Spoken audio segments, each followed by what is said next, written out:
नमस्कार मित्रों, एक बार फिर आपका स्वागत है हमारे चैनल पर। आज की कहानी जो है बहुत ही ज्ञानवर्धक और बहुत ही शिक्षाप्रद है।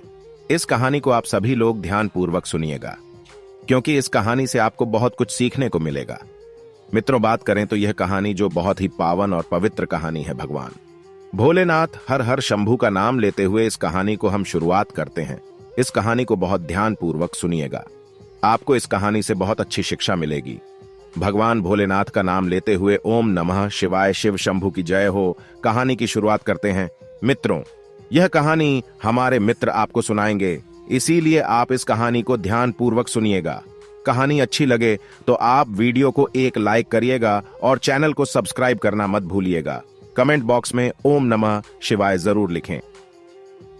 8 बातें गांठ बांध कर रखना चाहिए, घर में कभी भी गरीबी नहीं आएगी। तो चलिए हम जानते हैं कहानी के माध्यम से। एक गांव बहुत ही पुराना, बहुत ही बिछड़ा गांव था। उस गांव में एक परिवार रहता था, जिसमें एक आदमी और एक उसकी पत्नी रहती थी। वह दोनों साथ में हंसी खुशी जैसे तैसे दिन काट रहे थे और उनके घर में इतना ज्यादा गरीबी था कि वह एक समय की रोटी के लिए उन्हें बहुत ज्यादा मेहनत करना पड़ता था। और वे यही सोचते थे कि भगवान काश हमें भी अमीर बनाए होते तो आज हमें ऐसा दिन देखना नहीं पड़ता, आज हम भी सुख की रोटी खाते और दूसरों के आगे हाथ पसारना नहीं पड़ता। यह सोचकर वे दोनों पति पत्नी हर समय यही बात के लिए दुखी रहते थे। फिर भी यही सोचते थे कि भगवान चलो जो दिया है और सही दिया है और इसी में हमारा गुजारा होगा। उनके पास एक भी संतान नहीं था और उसके लिए भी वह लोग संतोष कर रहे थे। और वे यही सोचते थे कि अगर हमारा बेटा भी रहता तो वह भी आज हमारा बुढ़ापे का सहारा रहता। हमें दर दर की ठोकरें खाने को नहीं मिलता है, वह कहीं से भी कुछ काम धंधा करके हमें खाने के लिए जुगाड़ कर देता है। और जिसका बेटा होता है एक बुढ़ापे का सहारा होता है। और वे यही सोचते थे सब अच्छे के लिए होता है और वह इसी प्रकार अपना जीवन व्यतीत कर रहे थे। एक दिन की बात है कि उस महिला का पति जो था, जिसका नाम रमेश था, वह बोला कि मैं दूसरे गांव में जाता हूं, वहां से कुछ सामान लाता हूं खाने के लिए, तुम यहीं पर रहना, अपना ध्यान रखना। तो उसकी पत्नी ने कहा ठीक है, मैं अपना ध्यान रखूंगी, आप जाइए आराम से, शाम तक लौट आएगा। उसके बाद उसका पति तो बाजार के लिए चला गया और वह औरत अपने घर में कुछ काम करने लगी। और उस औरत के द्वार पर 2 साधु महाराज आए और वह साधु महाराज उस औरत को आवाज देकर बाहर बुलाया। औरत बाहर आई तो सबसे पहले उसने साधु महाराज को प्रणाम किया, महाराज जी आप मेरे घर पर पधारे, हमारा सौभाग्य है। उसके बाद साधु महाराज ने कहा ठीक है, हमें बहुत ज्यादा भूख लगी, क्या तुम मुझे और मेरे साथ वाले को भोजन खिला सकती हो? तो साधु महाराज की बात सुनकर वह औरत बोली हाँ ठीक है, मैं आपको भोजन खिला सकती हूँ, चलिए आप मेरे घर में, हमारे पास जो भी सूखा रूखा रोटी है मैं जो खाती हूँ आपको भी खिलाऊंगा, आपको निराश करके इस घर से वापस नहीं करूंगी। उसके बाद उसने साधु महाराज ने कहा कि क्या तुम्हारे घर में तुम्हारे पति हैं? तो महिला ने कहा नहीं, मेरे पति अभी जो बाहर गए हैं दूसरे गांव काम करने के लिए और पैसे की जुगाड़ के लिए, इसीलिए मैं अकेली यहाँ पर हूँ आज। उसके बाद साधु महाराज ने कहा कि ठीक है, मैं तुम्हारे घर पर तो भोजन करूँगा, उससे पहले अगर तुम्हारा पति आ जाएगा तो हम लोग भोजन करेंगे, इसलिए हम बाहर बैठते हैं, जब तुम्हारा पति आएगा हमें बुला देना, हम भोजन कर लेंगे। तो औरत ने कहा ठीक है, मैं आपके लिए बाहर व्यवस्था कर देती हूँ, आप आराम से बैठे, जब हमारा पति आ जाएगा तो मैं आपको खाने के लिए आमंत्रित कर दूंगी। उसके बाद साधु महाराज बाहर बैठ गए और वह लोग आपस में बात करने लगे। उसके बाद शाम ढलने वाली थी, तभी उस महिला के पति आया और उसने देखा कि बाहर 3 साधु महाराज बैठे हैं और उसने अपने पत्नी से पूछा साधु महाराज लोग यहाँ पर बैठकर क्या कर रहे हैं? तो उसकी पत्नी ने कहा कि साधु महाराज आज सुबह से ही बैठे हैं और बोल रहे थे कि हम बहुत भूखे हैं, क्या तुम मुझे खाना खिला सकती हो? मैंने कहा ठीक है, मैं आपको खाना खिला सकती हूँ। उसके बाद मैंने कहा ठीक है, आप लोग आइए, खाना तैयार है। तो उन्होंने कहा कि नहीं, उससे पहले तुम्हारा पति घर पर है।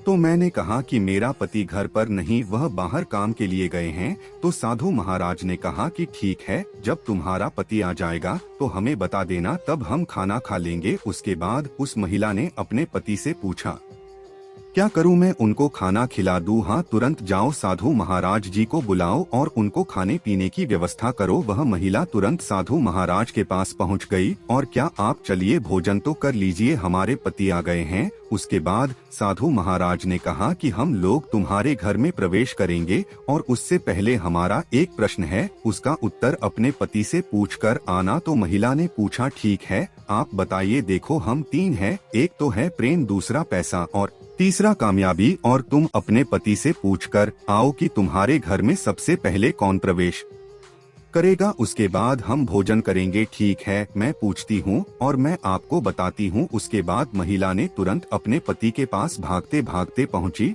और अपने पति से कहा, हमारा जीवन बदलने वाले, क्योंकि हमारे द्वार पर जो 3 साधु महाराज आए हैं वह साक्षात भगवान के रूप हैं। तो उसका पति ने कहा कि साक्षात भगवान के रूप मतलब तुम्हारा कहने का मतलब क्या है? उसने कहा कि देखो, द्वार पर जो 3 साधु महाराज आए हैं उसमें से एक तो प्रेम है और दूसरा पैसा है और जो तीसरा है वह कामयाबी है। तो उन साधु महाराज ने पूछा कि हम लोगों में से कौन सबसे पहले इस घर में प्रवेश करेगा? तुम अपने पति से पूछकर आओ। तो इसलिए मैं आपके पास आई हूँ पूछने के लिए, सबसे पहले हमारे घर में कौन प्रवेश करेगा? उसकी बात सुनकर उसका पति बोला कि ठीक है, देखो, हमारे घर में जो पैसा नहीं है, हम लोग भूखे प्यासे मर रहे हैं, इससे बढ़िया है कि हमारे द्वार पर धन चलकर स्वयं आया है, तो हमें धन को बुलाना चाहिए, क्योंकि धन हमारा बहुत ज्यादा आवश्यक है। तो उसकी पत्नी ने कहा, नहीं, हमें कामयाबी चाहिए, जो हमारे पास कामयाबी रहेगी तो हमारे पास अपने आप धन आ जाएगा। और दोनों बहस करने लगे। उस महिला का पति बोल रहा था, आना, धन आना चाहिए। उसके बाद महिला बोल रही थी, कामयाबी आना चाहिए। वह दोनों आपस में झगड़ रहे थे और वे दोनों ने कहा, ठीक है, हमारा फैसला हमसे नहीं हो पाएगा, इसलिए हमें साधु महाराज के पास जाना चाहिए और उनसे पूछना चाहिए कि हमारे घर में सबसे पहले कौन प्रवेश करेगा, कामयाबी करेगी कि धन करेगा? उसके बाद वे दोनों साधु महाराज के पास पहुँचे, हाथ जोड़कर बोला कि साधु महाराज, आप में से सबसे पहले हमारे घर में आप दोनों में से जो कामयाबी और धन है वह हमारे घर में अपनी इच्छा से प्रवेश कर सकते हैं, क्योंकि हम लोग निश्चय नहीं कर पा रहे हैं कि हमारे घर में कौन प्रवेश करेगा, हमारे घर में लिए अच्छा कौन है। तो साधु महाराज कुछ नहीं बोले और वे तीनों बाहर की तरफ, दूसरे गाँव की तरफ चलने लगे हैं। महिला का पति साधु महाराज को रोकते हुए बोलता है, साधु महाराज जी, आप बाहर क्यों जा रहे हो? आप मेरे घर में प्रवेश करने वाले थे,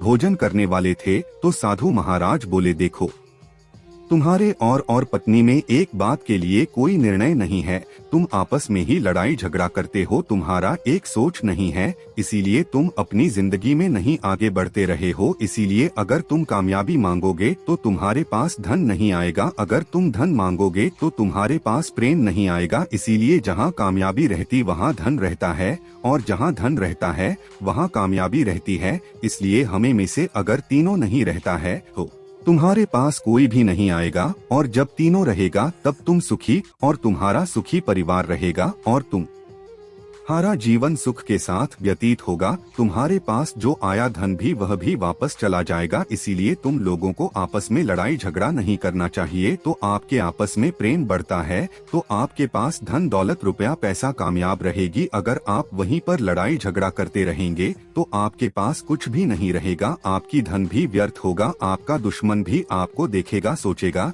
कि इन दोनों में लड़ाई झगड़ा होता है, इनमें फूट डालकर अपना ही काम निकाला जाए, क्योंकि वह दुश्मन जो होता है आपका इस अवसर पर बैठा रहता है, किस प्रकार आपको बर्बाद किया जाए। अगर दोस्तों आपके पास दोनों में प्रेम रहेगा तो आप उसके सामने एक चट्टान की तरह खड़ा हो जाएंगे और आपका कुछ भी नहीं कर सकता है। इसीलिए जिंदगी में हमेशा प्रेम अपने परिवार से, अपने से बनाए रखिएगा। तो मित्रों, आज हम बात करने वाले की वह कौन सी बात है जिसे हमें गांठ बांध कर रखना चाहिए, जिससे हमें कभी जिंदगी में धोखा नहीं मिल सकता है, हमारे घर में कभी गरीबी नहीं आ सकती है। सबसे पहला मित्रों, हमें आपस में मिलजुल कर रहना चाहिए, हमें कभी भी लड़ाई झगड़ा नहीं करना चाहिए, एक दूसरे से प्रेम करना चाहिए। और मित्रों, तीसरी बात, हमें घर पर कभी भी शाम के समय झाड़ू नहीं लगाना चाहिए, क्योंकि अगर आप शाम के समय झाड़ू लगाते तो आपके घर में धन दौलत रुपया पैसा नहीं टिकेगा। मित्रों, तीसरी बात है कि हमें कभी भी पैर से झाड़ू को नहीं मारना चाहिए, इससे माता लक्ष्मी आपके घर से दुखी होकर चली जाती है। और आपके घर में गरीबी का आगमन होने लगता है। उसके बाद मित्रों, चौथी बात है कि हमें अपना जो रहस्य है उसे अपने सीने में ही दबा कर रखना चाहिए, क्योंकि अगर जो रहस्य है उससे आप जब तक दूसरे के पास नहीं बताओगे तब तक कोई नहीं जान सकता। इसलिए अपना राज अपने पास ही दबा कर रखना चाहिए। अपना गुप्त बात किसी को मत बताइए। अगर आप उसे बता देते हो तो आपके लिए ही वह हथियार का काम करने लगता है। उसके बाद दूसरी बात है कि बेइज्जती, आप किसी को अपनी बेइज्जती के बारे में मत बताइए, क्योंकि अगर आप उसको अपने बेइज्जती के बारे में बताते हो तो वह आपकी बेइज्जती को ही लेकर आपको ताना मारता रहेगा और आपसे लड़ाई झगड़ा करता रहेगा। तो मित्रों, यह वीडियो आप लोगों कैसी लगी? अगर अच्छी लगी हो तो इस वीडियो को लाइक करिएगा, चैनल को सब्सक्राइब करिएगा और कमेंट बॉक्स में हर हर महादेव लिखना ना बोलिएगा, क्योंकि इसी प्रकार आपको वीडियो आगे मिलती रहेगी। आपके ऊपर भगवान भोलेनाथ कृपा बनी रहे और आपका परिवार हमेशा खुशहाल रहे और आपके परिवार में कभी भी दुख नहीं आए। हम भगवान भोलेनाथ से आपके लिए दुआ करेंगे। तो मित्रों, तब तक के लिए नमस्कार। अपना ख्याल रखिए। जिंदगी बहुत अनमोल है। भगवान के भक्ति करते रहिए। ओम नमः शिवाय। हर हर महादेव।